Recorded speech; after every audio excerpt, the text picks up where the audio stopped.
अपने नाथ से आए हुए परम पूज्य प्रभु जी महाराज जी से निवेदन है कि मंच पे आए प्रभु जी महाराज जी।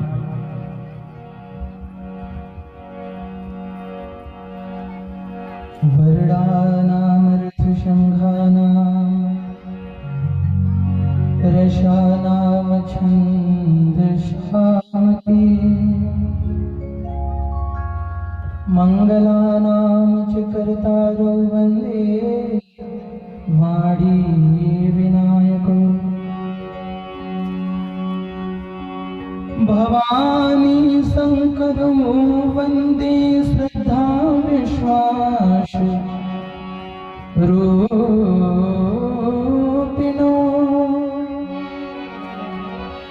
याभ्यां विना न पश्यन्ते सिद्धाः स्वान्तहस्तमीश्वरम् वन्दे बोधमयं नित्यं गुरुं शङ्कररूपिणम् यमाश्रितो हि वक्रोऽपि चन्द्रः सर्वत्र वन्दते सीताराम गुणग्राम पुण्यारण्यविहारिणां वन्दे विशुद्धविज्ञानकवीश्वरो कपीश्वरो मनोजवं मारुततुल्यवेगं जितेन्द्रियं बुद्धिमतां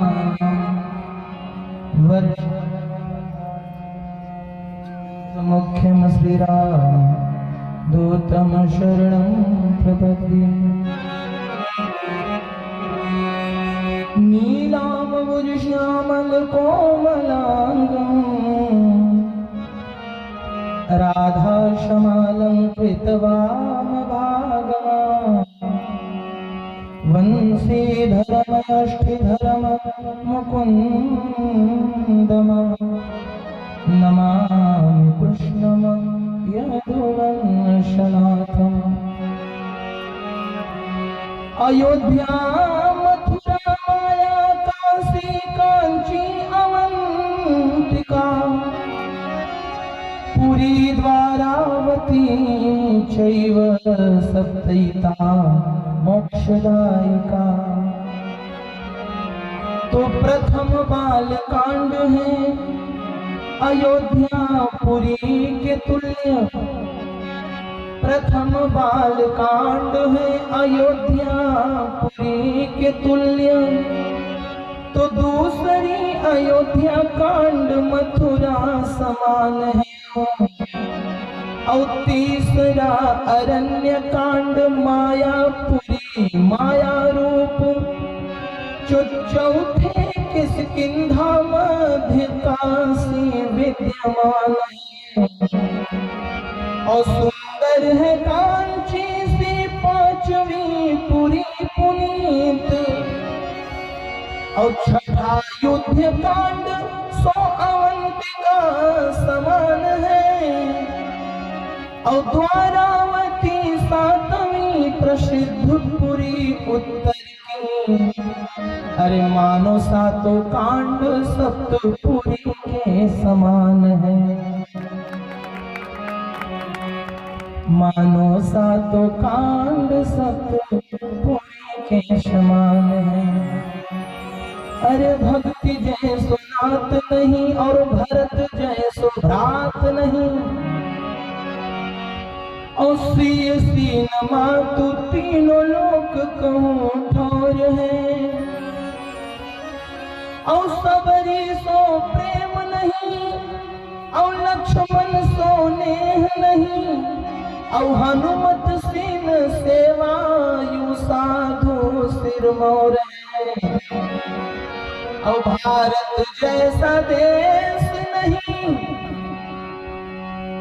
और राम सा राजेश नहीं और वेद सो संदेश ना सुग्रीव शीन दौर है और गंग सो न पानी और महादेव जैसो दानी और संत तुलसी सी बानी न बानी कहूँ और है।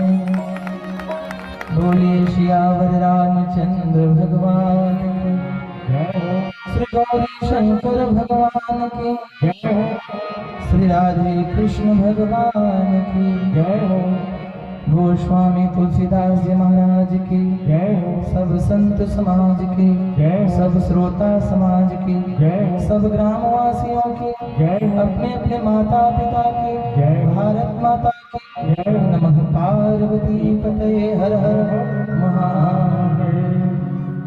अनंत बलवंत संत श्री हनुमंत महाराज की कृपा एवं प्रेरणा के फलस्वरूप हम सभी भगवत भक्तजनों को प्रतिवर्ष इस रामपुरी टोला की पावन धरा पर मर्यादा पुरुषोत्तम प्रभु श्री रामचंद्र जी की चारु चरितावली श्रवण करने का सुअवसर प्राप्त होता है। आज कथा का तृतीय दिवस और तृतीय दिवस की बेला में महिला वर्ग में विराजमान आप सभी ममतामयी, करुणामयी, श्रद्धामयी, शक्ति स्वरूपा, भक्ति स्वरूपा माताओं और पुरुष वर्ग में विद्यमान आप सभी श्रेष्ठ जन, वृद्ध जन, बुद्ध जन, वंदनीय जन, विप्र जन, संत जन, सज्जन, रामपुरी टोला, लालगांव, गुमगांव, वाखरा, कनेर, खमरा, खमार पानी, जमनिया या आसपास के क्षेत्र से आए हुए समस्त भगवत भक्तजनों को मैं श्री राम में सब जग जानी करहूं प्रणाम जोर जुग पानी। व्यासपीठ पर विराजमान परम आदरणीय श्रद्धेय श्री संत स्वरूप में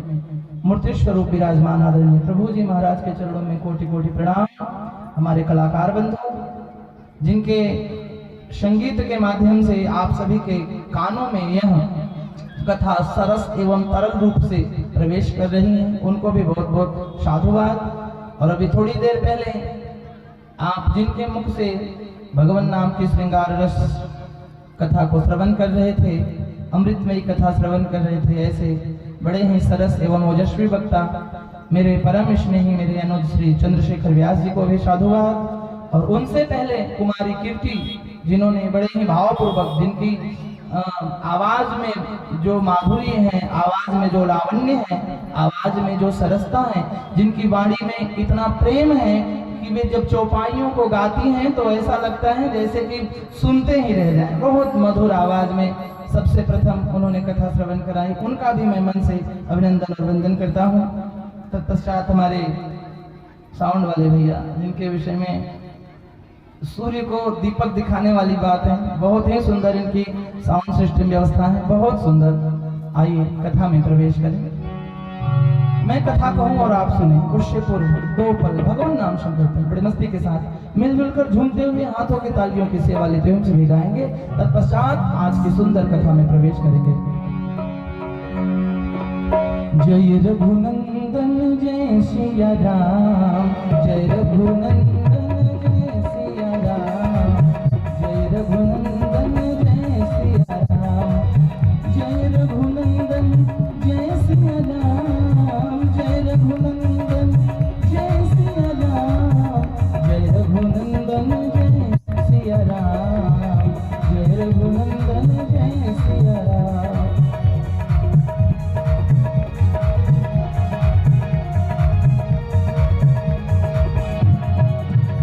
भात को हे परमेश्वर स्नेह तुम्हें सिखलाते, नर नारी में प्रेम का दीपक भगवन तुम जलाते। ओ मानस के मनहारे, ओ नैया के मनहारे, जपो तुम्हारो नाम। जय रघुनंदन जय सिया राम, जय रघुनंदन जय सिया राम, जय रघुनंदन जय सिया राम, जय रघुनंदन जय सिया राम, जय रघुनंदन जय सिया राम, जय रघुनंदन जय सिया राम, जय रघुनंदन जय सिया राम।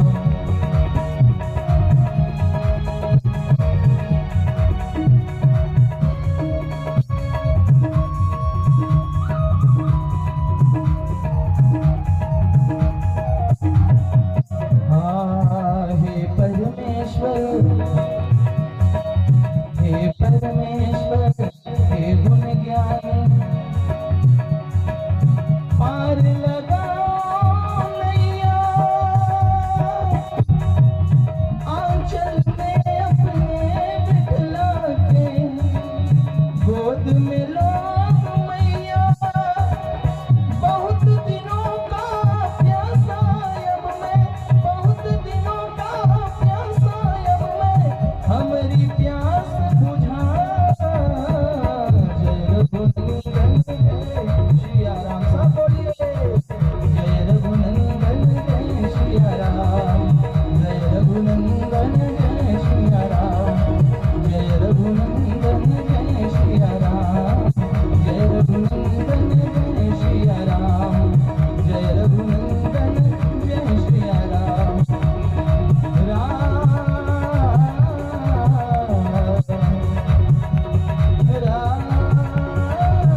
पते हर हर महादेव। आइए कथा में प्रवेश करें।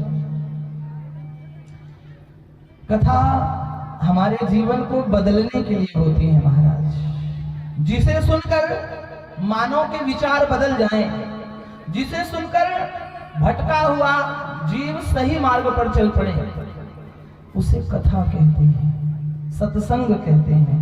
महाराज जी ने भी थोड़ी देर पहले बताया कि सठ सुधर ही सत्संगति पाई। मनुष्य कितना ही बुरा क्यों ना हो, लेकिन सत्संगति करने से सुधर जाता है। बालिया, रत्नाकर, डाकू, हाँ कि ना? बालिया, रत्नाकर, डाकू जंगल में लूटपाट करते थे वे, लेकिन सुधरे कब? जब सत्संगति मिली। और जब सत्संगति मिली तो केवल सुधरे ही नहीं, आदि कवि वाल्मीकि बन गए और उनकी पूजा होने लगी। हाँ, और संकेत बड़ा सुंदर है। राम कथा में भी रावण का जन्म पहले हुआ है, राम का जन्म बाद में हुआ है। भागवत में कंस का जन्म पहले हुआ है, कृष्ण का जन्म बाद में हुआ है। और वाल्मीकि जी पहले के बिगड़े थे, सुधरे बाद में है। और मुझे लगता है कि हर आदमी पहले बिगड़े ही रहता है, सुधरता तो बाद में है।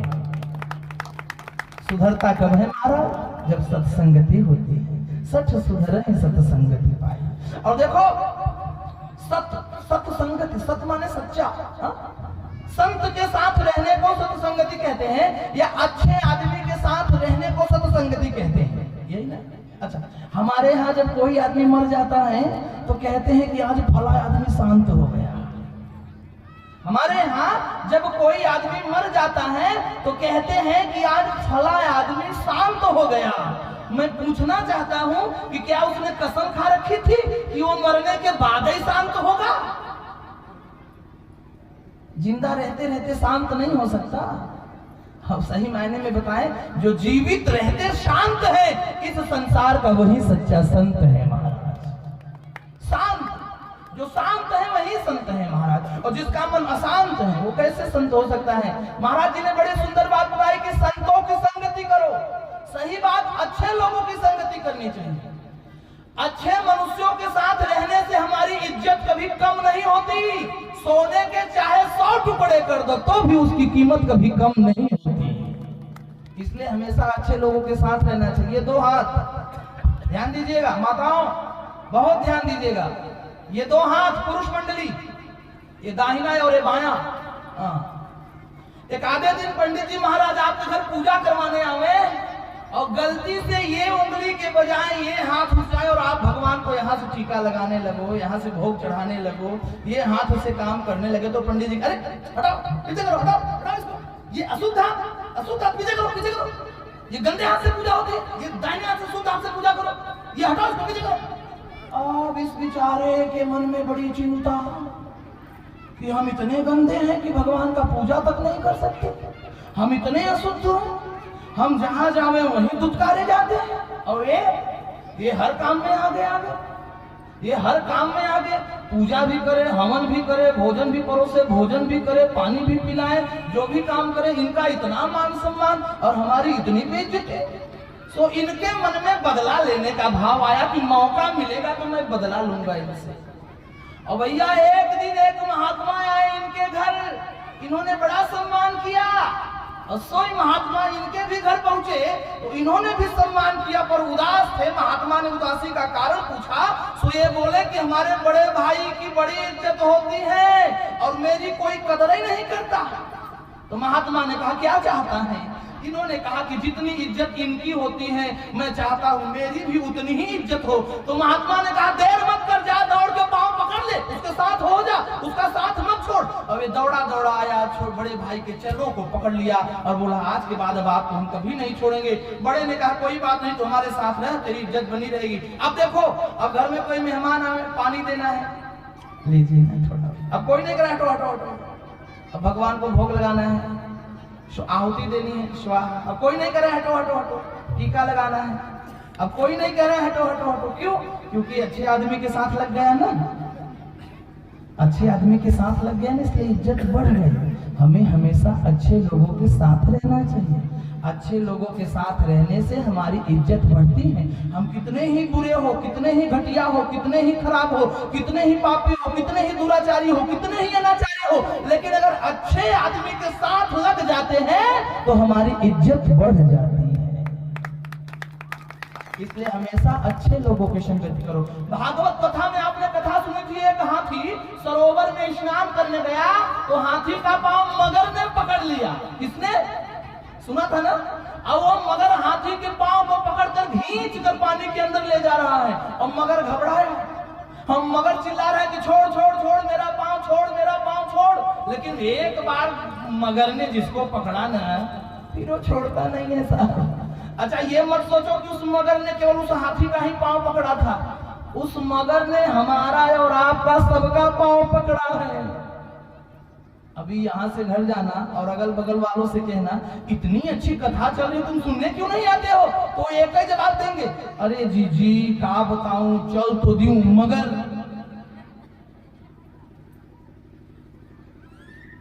चल तो दूं मगर आ तो जाऊं मगर। ये मगर हर आदमी के साथ लगा है, ये मगर किसी को नहीं छोड़ता। अच्छा जब हाथी को खींचकर वो मगर जल के अंदर ले जाने लगा तो हाथी घबराया, बोला अब तो प्राण चले जाएंगे। तो हाथी ने भगवान को बुलाया और जब भगवान को बुलाया तो भगवान दौड़े दौड़े आए, उस मगर का सिर काट दिया और हाथी को लेकर बैकुंठ पहुंचे। जब बैकुंठ पहुंचे तो हाथी ने देखा कि हाथी से पहले वो पापी मगरमच्छ सोने के सिंहासन पर बैठा है, 56 प्रकार का भोग लगा रहा है, 4 अप्सराएं पंखा हाँक रही है। हाथी ने कहा महाराज ये उल्टी गंगा, नाम मैंने लिया, जप मैंने किया, ध्यान मैंने किया, बुलाया मैंने, और ये पापी ये हमारा पांव पकड़कर हमें मारना चाहता था। इस पापी का उद्धार पहले हमारा बाद में क्यों? भगवान ने कहा भैया हमारे यहाँ का नियम ही ऐसा है, हमारे यहाँ का नियम ही ऐसा है। तो हाथी ने पूछा कैसा? तो भगवान बोले कि हम पापी का तो उद्धार नहीं करते, हम दुराचारी का तो उद्धार नहीं करते, लेकिन अगर गलती से भी एक बार कोई पापी व्यक्ति मेरा नाम जपने वाले महात्मा का पांव पकड़ लेता है तो मैं पापी का उद्धार पहले करता हूँ और महात्मा का बाद में करता हूँ। तो भैया धरावे संता जी पाए, संतों के साथ रहना हम लोगों के लिए बड़ा लाभदायक है। अच्छे लोगों के साथ रहना ही चाहिए, क्योंकि बाबा तुलसीदास जी कहते हैं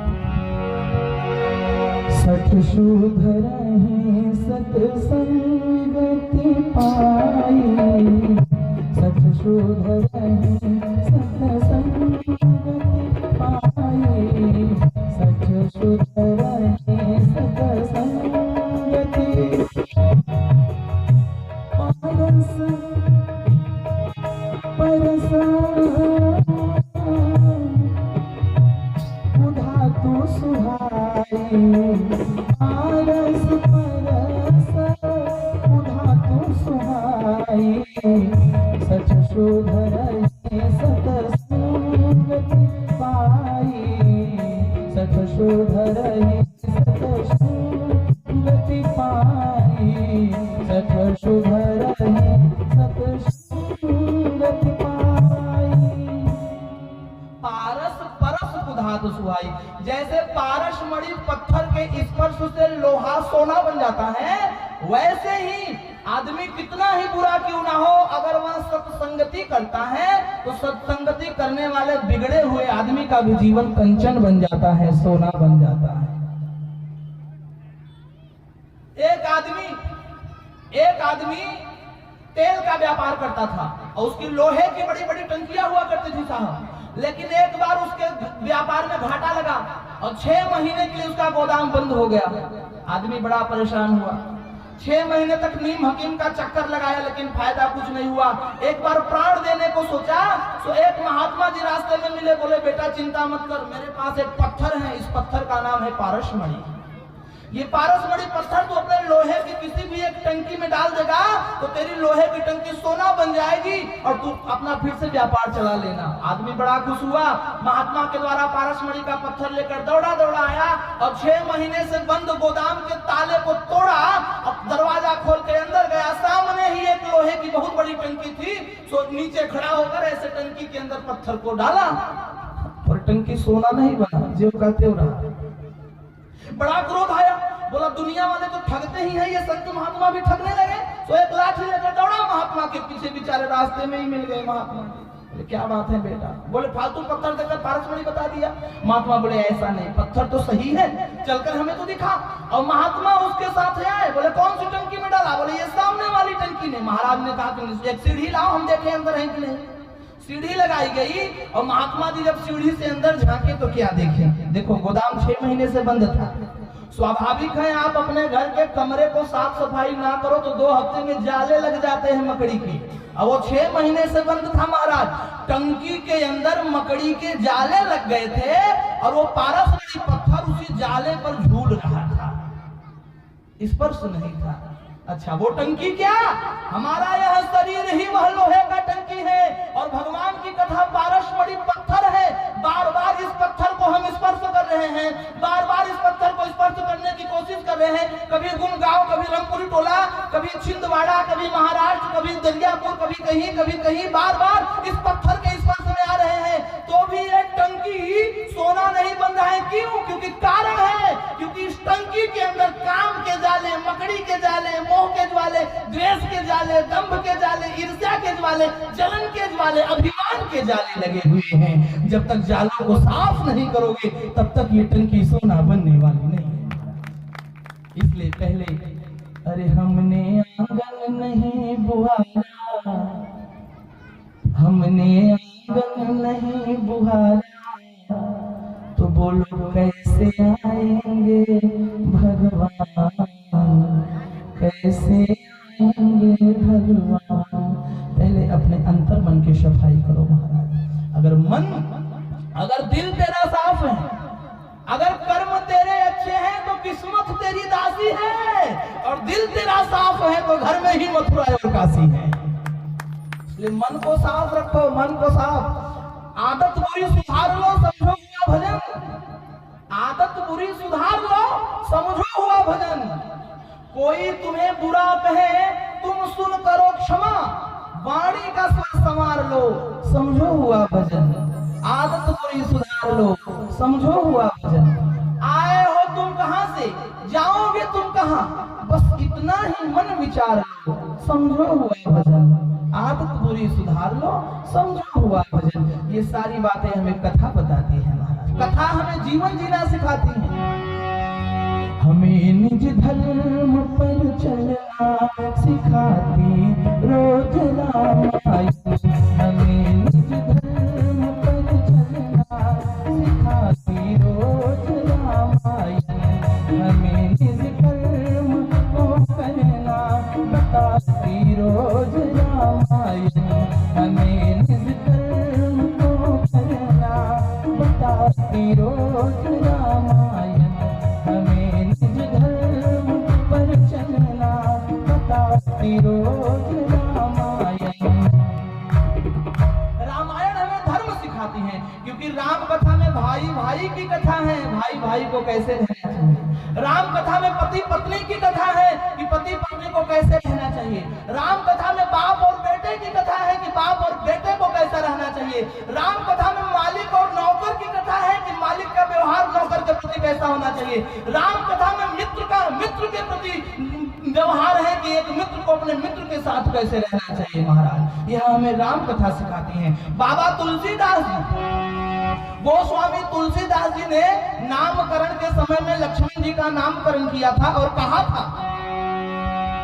लक्ष्मण धाम राम प्रिय सकल जगत आधार।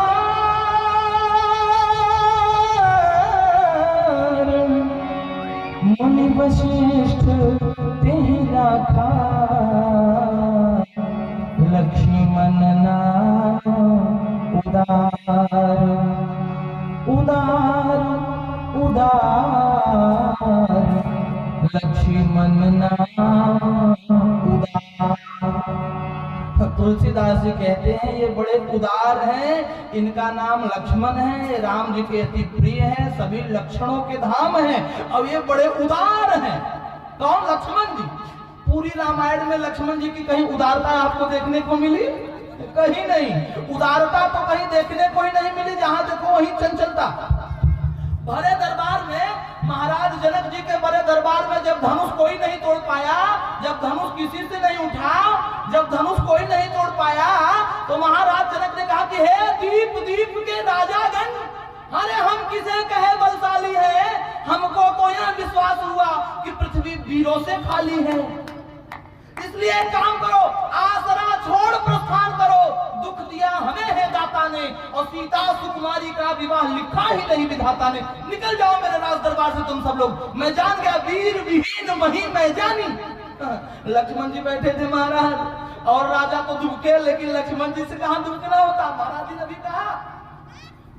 ने भी कहा कि रण में आने पर सूरवीर छिपते नहीं है भैया, योद्धा रण में छिपते नहीं है। और महाराज रघुवंशियों में लखन लाल जी जहां बैठे हो, लक्ष्मण जी से कैसे बर्दाश्त हो।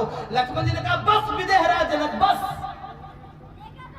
सच्चे योद्धा सच्चे क्षत्रिय अपमान नहीं सह सकते हैं, और जिनको सुनने की ताव नहीं वो चुप कैसे रह सकते हैं। और रघुवंशी वीरों के होते हैं, ऐसा भी कोई कहता है जैसा अफसोस भरा भाषण मिथिला के महाराज का है, मैं दृढ़ता पूर्वक कहता हूँ। लक्ष्मण जी ने कहा कि मैं दृढ़ता पूर्वक कहता हूँ, है बलवानों की पृथ्वी यह, और जिस दिन बलवान नहीं होंगे उस रोज न होगी पृथ्वी यह, क्योंकि वीर भोग्या वसुंधरा, इस वसुंधरा को वीरों ने भोगा है, इस वसुंधरा पर वीरों ने राज्य किया है। आपने कैसे कह दिया कि यह धरती वीरों से खाली है। अरे महाराज, मैं अपने भैया की सौगंध खाकर कहता हूँ, अगर इनका आदेश पा जाऊं तो ये धनुष पुराना घिसा पिटा, ये धनुष पुराना घिसा पिटा तिनके किस गिनती में है, और सैकड़ों कोस तक ले दौड़ू उतना बल मेरे इस उंगली में है। लक्ष्मण जी एकदम थर थर कांपे, पूर्ण नर नारी। लक्ष्मण जी को इस क्रोध में देखे तो सब कांपने लगे, स्वयं महाराज जनक भी कांपने लगे। राम जी ने लक्ष्मण से धीरे से कहा कि वो अपने रिश्तेदार हैं, ससुर जी हैं, सीता जी के पिताजी हैं, सीता जी के बाप हैं, थोड़ा जवान संभाल के बोलो। अपने रिश्तेदार से कोई ऐसे लड़ाई करता है क्या? बना बनाया काम बिगाड़ना चाहते हो, रिश्ता बना नहीं कि झगड़ा शुरू कर दिए हो। तो सीता जी के बाप हैं, जरा प्रेम से बोलो। हाँ, लक्ष्मण जी ने कहा सीता जी के बाप हो चाहे राम जी के बाप हो, अगर आपके ऊपर कोई उंगली उठाएगा तो लक्ष्मण से बिल्कुल सहन नहीं होगा। ये भाई हैं, अपने भाई के प्रति एक शब्द भी श्रवण नहीं कर पाते, ये लक्ष्मण जी हैं। और एक आज का भाई है, एक आज का भाई है कि जेठानी और देवरानी में झगड़ा हो गया तो देवरानी जेठानी से कहती है कि तुम्हारा भाई नालायक है, और ये नालायक एक ही थाली में बचपन में भोजन करने के बाद जवानी में पत्नी की बातों में आकर अपने ही भाई को माँ और बहन की गाली देने लगते हैं। अब अपने आप को पढ़ा लिखा और होशियार कहते हैं, शर्म आनी चाहिए इन लोगों को। हाँ, बचपन में दोनों भाई लड़ते थे और कहते थे कि माँ मेरी है, माँ मेरी है, माँ मेरी है, और जब जवान हो गए तो यही दोनों भाई कहने लगे कि माँ तेरी है, माँ तेरी है, माँ तेरी है। इतने नालायक हैं, और इनको हम सिखाते पढ़ाते हैं, पढ़ाते लिखाते इसलिए कि बड़ा होकर हमारा बच्चा संस्कारवान बनेगा और हमारे बुढ़ापे में सहारा बनेगा, ये नालायकी देखने के लिए। लक्ष्मण जैसा भाई होना बड़ा मुश्किल है महाराज। जब भगवान राम को वनवास मिला था, जब भगवान राम को वनवास मिला तो सीता जी आई।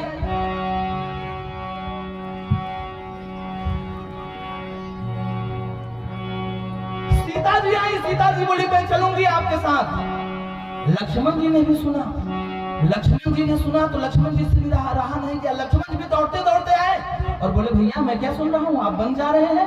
राम जी ने कहा हाँ बन जा रहे हैं, मैं भी चलूंगा। राम जी ने कहा नहीं तुम नहीं जाओ। नाना भैया मुझे चलना है, मैं आपके साथ बन चलूंगा।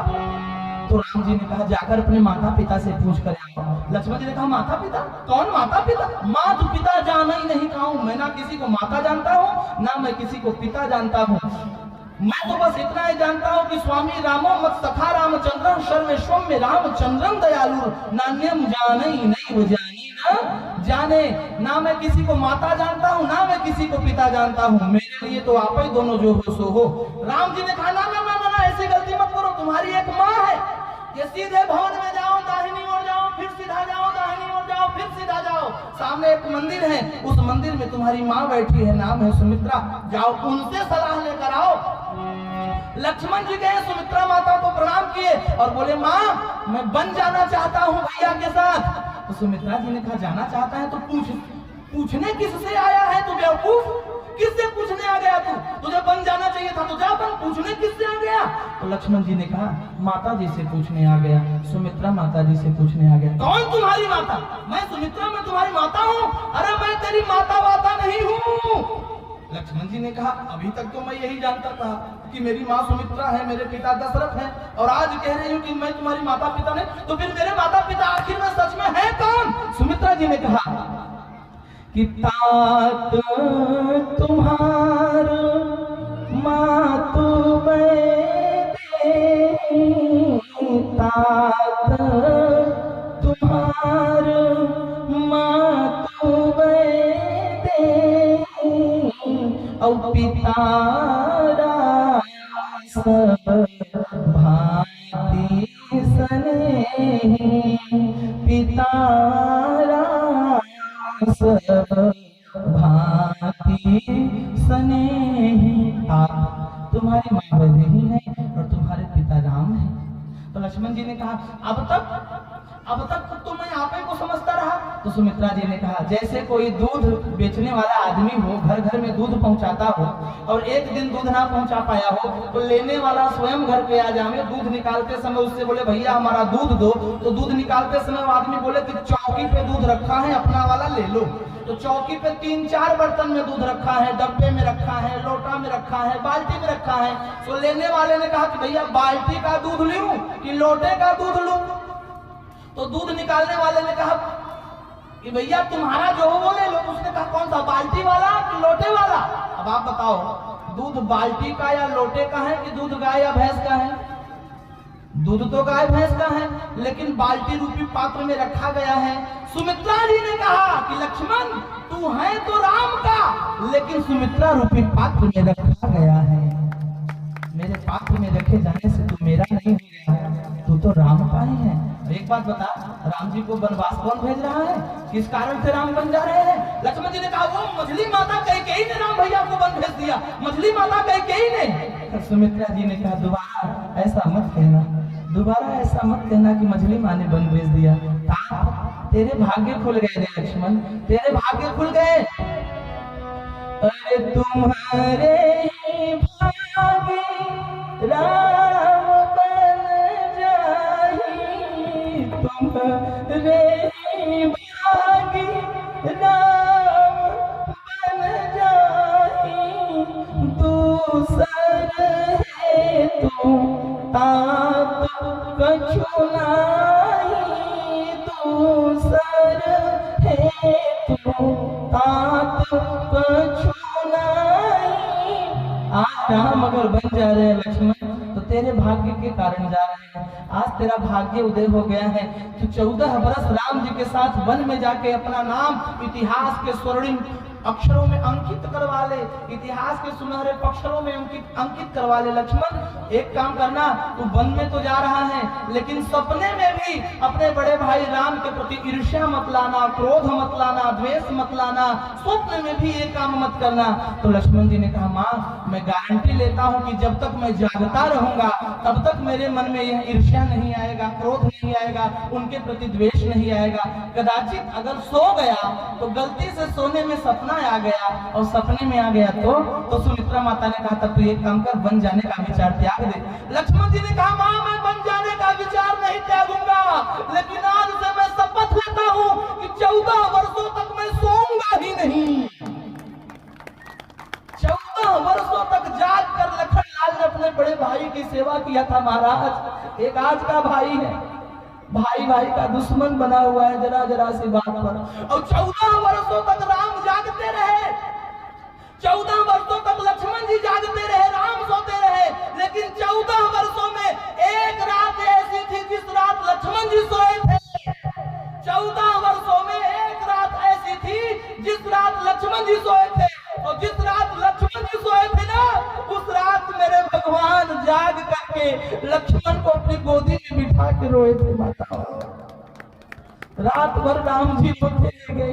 राम जी ने सोचा कि जिसने अपना परिवार त्याग दिया मेरे कारण, जिसने अपने माता पिता को त्याग दिया मेरे कारण, जिसने महलों के वैभव को ठुकरा दिया मेरे कारण, आज उसी पर विपत्ति खिलाई है। अपने मुंह का निवाला निकाल कर जो हमें खिलाता था, 24 घंटे जो हमारी सेवा में रहता था, आज वो विपत्ति में है।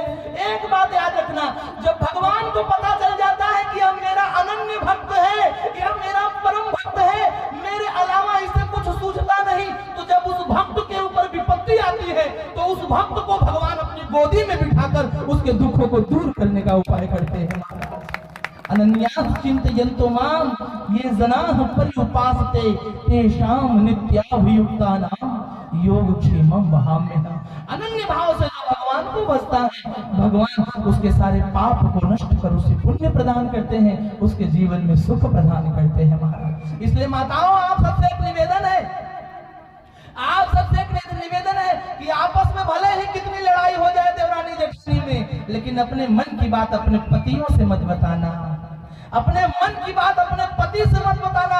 पति दिन भर घर से बाहर रहता है। एक बात मैं बताऊं, कोई भी बेटा अपनी माँ बाप से दूर नहीं होना चाहता, कोई भी बेटा अपनी माँ से दूर नहीं होना चाहता, और कोई माँ अपने बेटे से दूर नहीं होना चाहती है। मुझे एक बात बताओ, तुम्हारा 4 साल का बच्चा अगर मेले में खो जावे तो कैसा लगेगा तुमको? 4 साल का बच्चा अगर 3 दिन ना मिले तो कैसा लगेगा तुमको? बोलो, मन लगेगा? बिल्कुल नहीं। छाती पीट पीट के रो के आंखें लाल कर लोगे, दांत बैठ जाएगा, दवा खाने में भर्ती होना पड़ेगा। 4 साल तक तुमने जिस पुत्र को अपने कलेजे से लगाया, अगर 1 घंटा उसे बीमारी आ जाती है तो दौड़ के सारा काम छोड़कर उस बच्चे के पीछे लग जाते हो। और एक बात बताओ, 20-25 साल तक जो माँ एक बेटे को अपने हृदय से लगा के रखती है, उसकी सारी सेवा करती हैं, जतन करती हैं, स्वयं बिना खाए रहती हैं, लेकिन अपने पुत्र की सारी व्यवस्था को पूर्ण करती हैं। स्वयं बाप फटे कपड़े अंदर पहनता है, पर बाप के लिए, बेटे के लिए 1000 रुपए का नया कपड़ा दिलाता है। स्वयं बाप बेचारा खाने को मोहताज, लेकिन दूसरे से कर्ज लेकर बच्चे को उचित शिक्षा देता है। उसी बेटे को आप विवाह होने के बाद 1-2 साल में आकर माँ बाप से अलग कर दे रहे हो। ये पाप है कि पुण्य है? मुझे बताना। बोलो, क्या है ये? पाप है कि पुण्य है? सो यह पाप आप क्यों कर रहे हो? और मैं बताऊं, कोई भी बेटा अपनी माँ से दूर नहीं होना चाहता। बेटा दूर क्यों होता है जानते हो साहब? बेटा माँ बाप से दूर क्यों होता है जानते हो? बेटा तो दिन भर घर से बाहर है, बेटा दिन भर घर से बाहर है। जब शाम को वो बेचारा थका हारा घर में आता है और ये महारानी भोजन परोसती है जब बेटे के सामने, तो बेटा यहाँ बैठा है, महारानी जी बैठ गए ठीक सामने। क्या हुआ? कुछ नहीं, आप भोजन करो। हुआ कुछ नहीं, आप भोजन करो, पहले भोजन करो, बताते हैं सब। क्या हुआ बोलो तो? अरे आप खाओ पहले। बोल तो क्या हुआ? देखो जी, 4 महीने हो गए, आज तक मैंने आपसे नहीं कहा, लेकिन आज कहना पड़ रहा है। तुम्हारी माँ का व्यवहार मुझे बिल्कुल पसंद नहीं है, तुम्हारे बाप का स्वभाव मुझे बिल्कुल पसंद नहीं है। तो बेटा कहता है कि कोई बात नहीं, घर की कहानी है, कम ज्यादा हर जगह होता है, थोड़ा सा सहन करके रह ले। पर नहीं, 1 दिन, 2 दिन, 3 दिन, 4 दिन, 12 महीने यही मंत्र रात दिन बेटे के कान में दिया जा रहा है। तो बेटा सोचता है कि रोज की किच से अच्छा हम दूर हो जाए।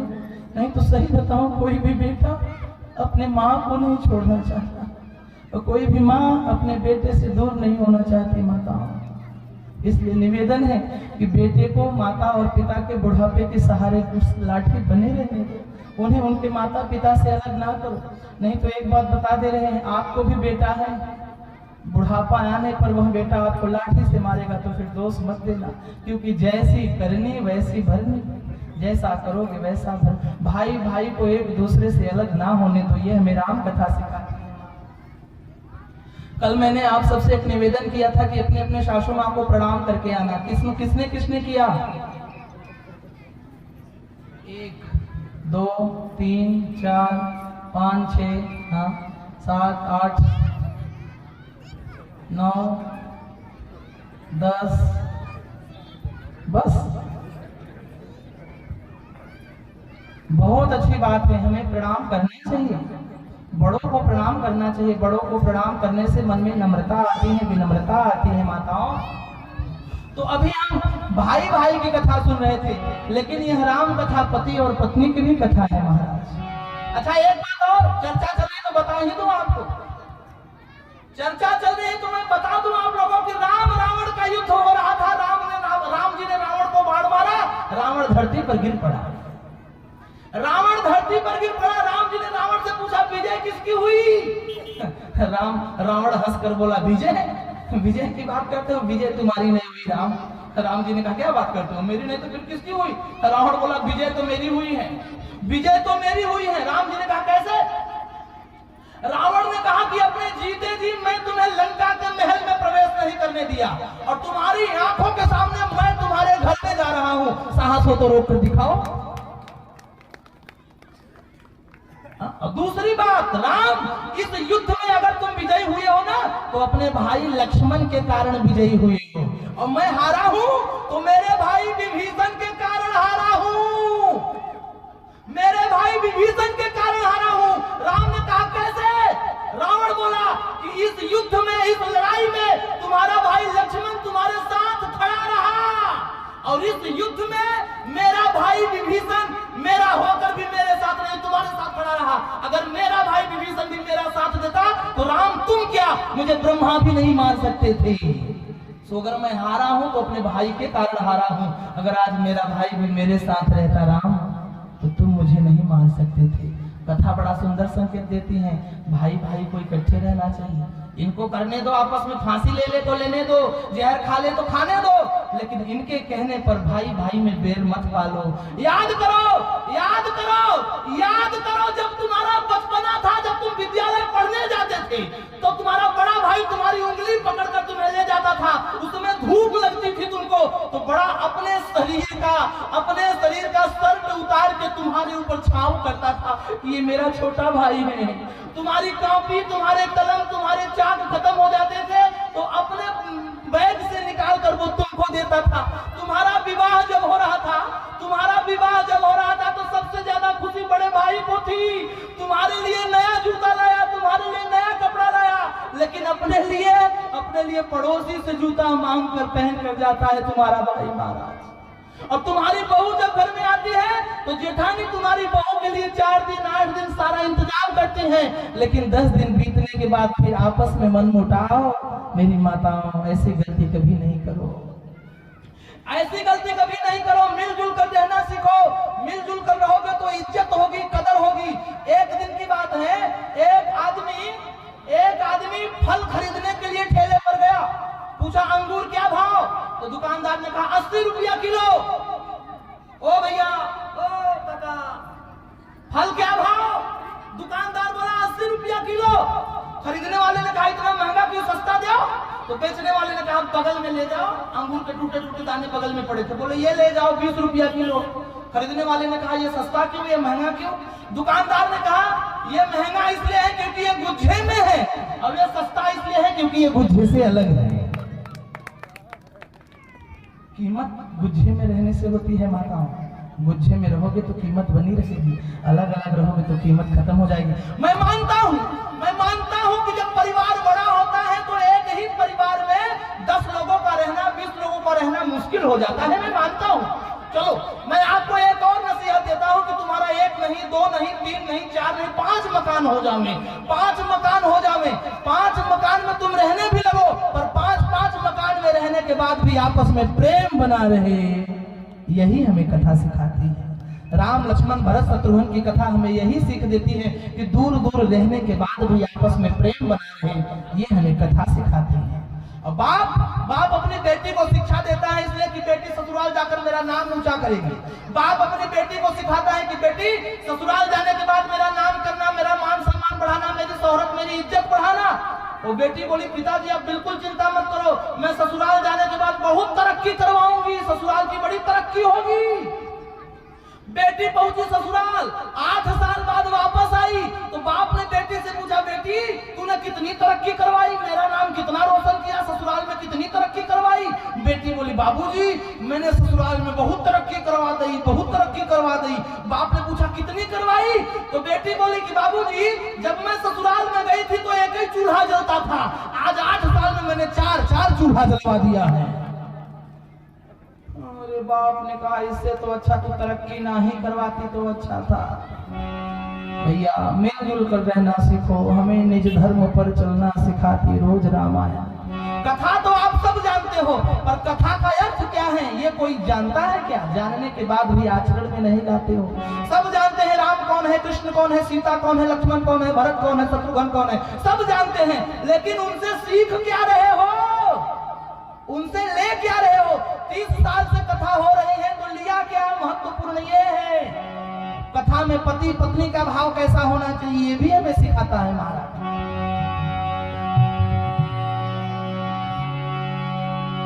भोले बाबा शंकर भगवान, आइए आइए हमारे बंटी भैया, पंडित जी महाराज, भोजराज जी भैया करेर गांव से पधारे हैं, बहुत बहुत स्वागत अभिनंदन और वंदन। आइए विराज।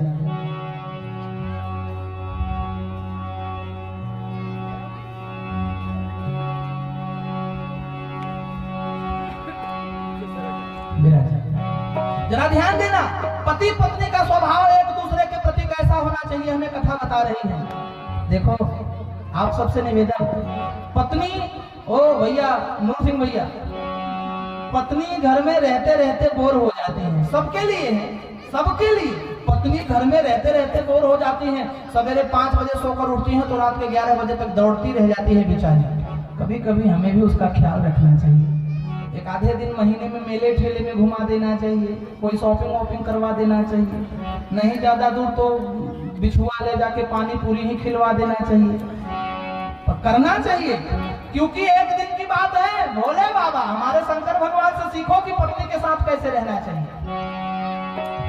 भोले बाबा शंकर भगवान माता सती जी के साथ कैलाश पर्वत पर रहते थे, लेकिन एक समस्या थी, भोले बाबा नरम थे, माता सती गरम थी, अब बात बात में तू मैं हो जाती थी। सो भोले बाबा ने माता सती का मन बदलवाने के लिए कहा कि चलो रामपुरी टोला में कथा चल रही है, तुम्हें कथा सुना के लाएंगे। सती जी बड़ी प्रसन्न हो गई, सती जी बड़ी खुश हो गई। सती जी ने कहा महाराज आज तक कभी घुमाने की चर्चा आपने नहीं किया, लेकिन आज पहली बार कहीं ले जाने का नाम ले रहे हो, वाह वाह बड़ी खुशी की बात है, मैं चलूंगी। मिलेंगे लोग पूछेंगे तेरा व्यवहार कितना है, मिलेंगे लोग पूछेंगे तेरा परिवार कितना है, मिलेंगे लोग पूछेंगे तेरा व्यापार कितना है, मगर कोई न पूछेगा कि प्रभु से प्यार कितना है। दिन भर में 10 बार लोग मिलेंगे और एक ही चर्चा करेंगे कि भैया भोजन हुआ, माई ओ माई भोजन हुआ। दिन भर में 10 बार लोग पूछेंगे भोजन हुआ, लेकिन एक बात बताओ, एक बार दिन में किसी ने पूछा कि और भैया भजन हुआ? भजन की चर्चा कोई नहीं करता, भोजन की चर्चा सब करते हैं। तो शंकर जी ने माता सती जी से कहा कि चलो हम लोग कथा सुनने चलेंगे। आहा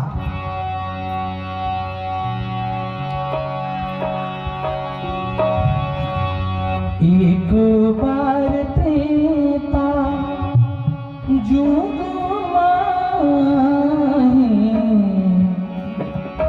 शंभु गए कुंभज ऋषि पाए, एक बार तेता जुग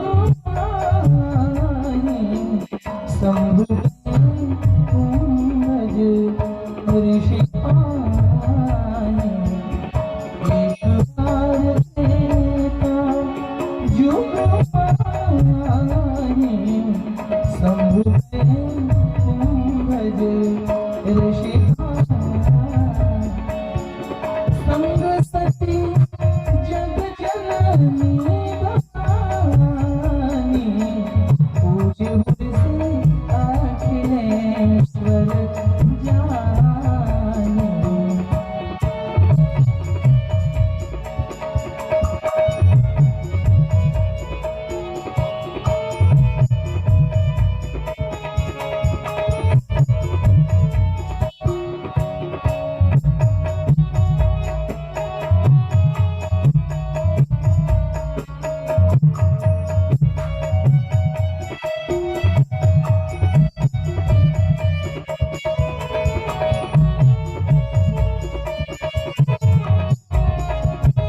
राम कथा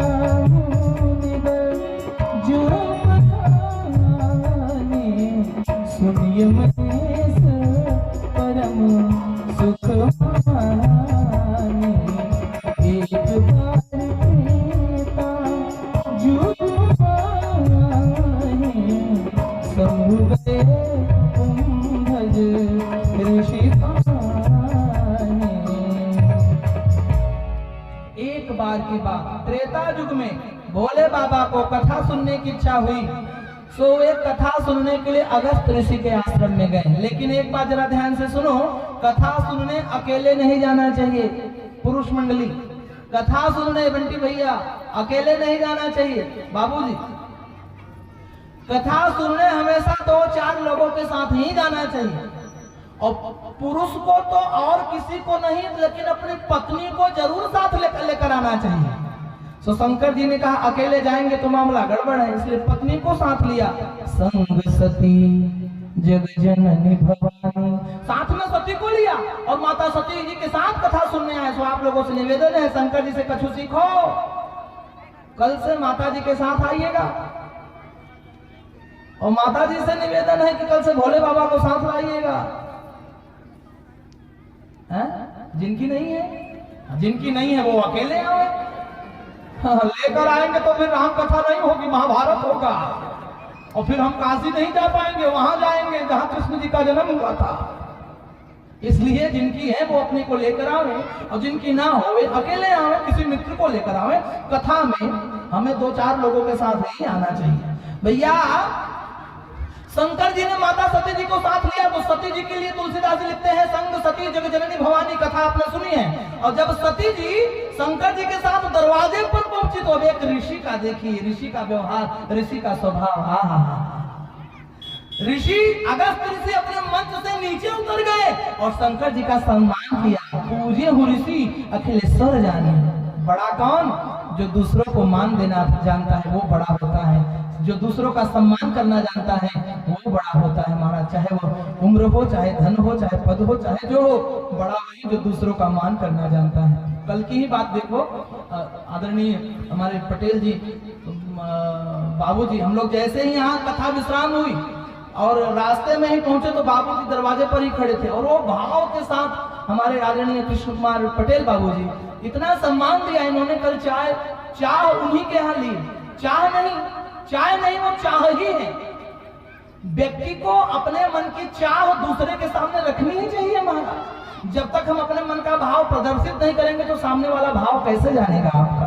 यह अच्छा स्वभाव है, व्यक्ति को अपने स्वभाव का परिचय देने का यह एक साधन है। जो दूसरों को मान देना जानता है वह महाराज सबसे बड़ा माना जाता है। अगस्त ऋषि इतने बड़े वक्ता, अगस्त ऋषि इतने बड़े महात्मा, लेकिन मंच से नीचे उतर गए और शंकर जी की आरती की, सती जी की आरती की, उनकी पूजा की, अपना परिचय दिया कि हम भले ऊंचाई पर बैठे हैं तो क्या, पर ऊंचाई पर बैठने के बाद हम बड़े नहीं हैं, बड़े तो आप ही हो, क्योंकि पूजे हूँ ऋषि अखिलेश्वर जानी, तीनों लोगों का मालिक समझकर उनकी पूजा की। भैया सही बात है, चौकी पर बैठकर मैं बड़ा नहीं हो गया और जमीन पर बैठकर आप छोटे नहीं हो गए।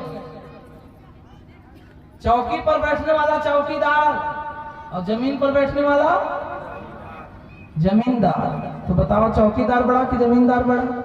बोलिए। तो बड़े तो आप ही हो और हम तो चौकीदार, चौकी पे बैठ के चौकीदारी कर रहे हैं। चौकीदार का एक ही काम, जागते रहो, जागते रहो। और हम भी 1.5 घंटे से चिल्ला चिल्ला के जगा ही तो रहे हैं,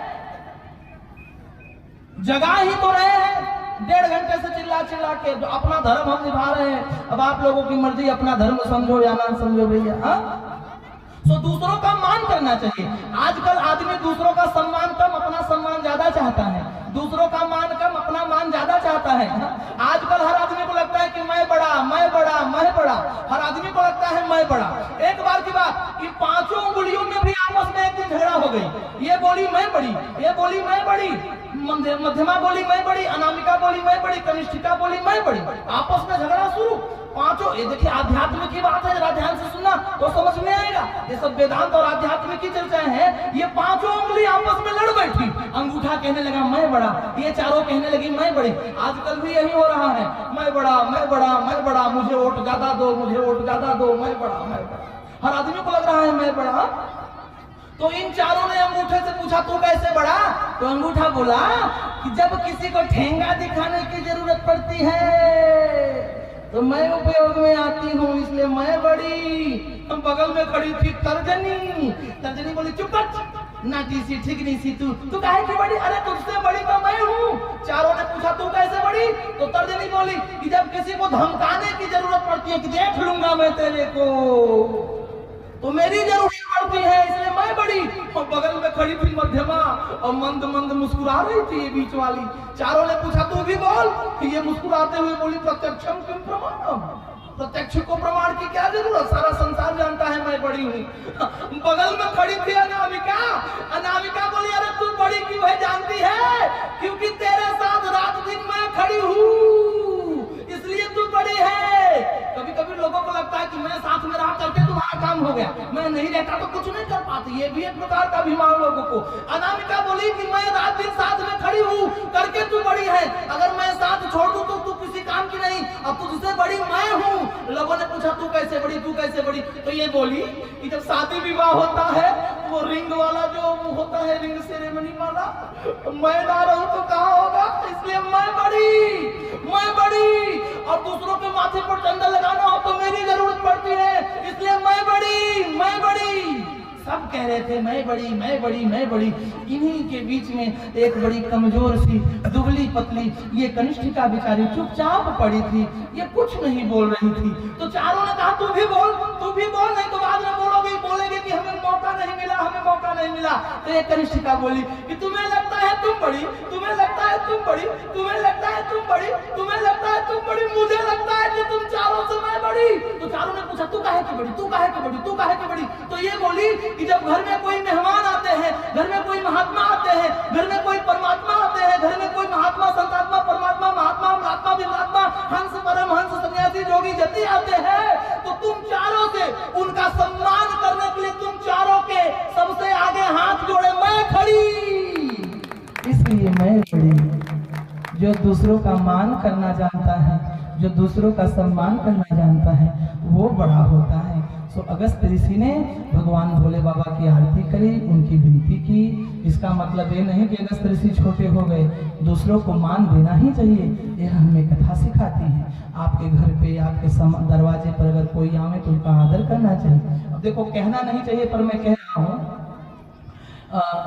हमारी दीदी जहाँ हम रुके हैं आज 4 दिन से, वो दीदी जी, हाँ, एक आदमी मैं अकेले नहीं रुका हूँ, मेरे साथ साथ हम हैं, ये दीदी हैं, हमारे साथ में 2 बालक और हैं, 4 5 6 लोग, और ये भैया हैं हमारे, कभी कभी ये लोग कलाकार लोग, कुल मिला के 9-10 लोग। एक अकेली स्त्री 10 लोगों को भोजन बनाकर खिला रही है। एक अकेले अपने घर में 4 मेहमान आ जाए तो औरतें मुंह बिचकर, जब देखो तो लोग आए ही रहते हैं, है कि नहीं? जब देखो तो कहाँ से लोगों को लाए। लेकिन वो दीदी, अरे भैया तुम शांति से बैठ जाओ, आज शंकर भगवान जी आ गए हैं, हमें ऐसा लग रहा है, बैठ जाओ बैठ जाओ। हाँ, लेकिन वो दीदी हम लोगों को बड़े भाव से, बड़े प्रेम से, भैया आज तक ऐसा महसूस नहीं हुआ कि हम लोग उनके ऊपर भार बने हैं। यह सम्मान करने की विद्या है। मैं तुमको प्रणाम करता हूँ। एक बार 2000 ताली हमारे दीदी के लिए बजाकर आप सभी उनका सम्मान करें। और अपने घर में कभी 2-4 लोगों को रख कर देखिए कि कितनी समस्या होती है। एक ही जगह उठना बैठना, भोजन प्रसाद, एक ही परिवार में इतने लोगों को रखना बड़ी समस्या के विषय बन जाती है। परंतु फिर भी यह स्नेह, यह सम्मान होना ही चाहिए।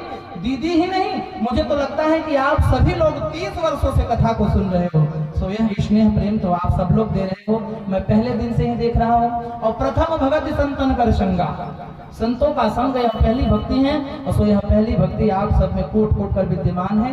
मैं आप सभी को प्रणाम करता हूँ। श्री राम मैं सब जग जानी, करहु प्रणाम जोर जुग पानी। इसी भाव के साथ वाणी को विराम देता हूँ। आप सभी का एक बार पुनः अभिनंदन और वंदन। कल शिवरात्रि और शिव जी का विवाह होगा। कल की कथा में भगवान भोले बाबा का बहुत सुंदर विवाह होगा। सो आप सभी विवाह में सादर सम्मिलित हैं। खूब अच्छे ढंग से विवाह में आई है। जिसकी जो श्रद्धा हो, शंकर जी और पार्वती जी के विवाह में वो गिफ्ट वगैरह देना पड़ता है ना, होंडा वगैरह, hero Honda, cooler, fridge, TV, अलमारी, हवाई जहाज, रेलगाड़ी, जिसकी जो श्रद्धा हो आप यहाँ लाके हमारे महाराज जी को दे सकते हो। आप सभी का स्वागत है। हाँ, एक ही शर्त है कि भोजन घर से करके आना है। ये महंगे जमाने की शादी है, अपने हिसाब से होगी। सो आप सब कल भोले बाबा के विवाह में सादर सम्मिलित हैं। बोलिए एक बार प्रेम से गौरी शंकर भगवान की जय हो। श्री राधे कृष्ण भगवान की जय हो। सियावर रामचंद्र की जय हो। ओ स्वामी तुलसीदास जी महाराज की जय हो। नमः पार्वती पते हर हर महादेव।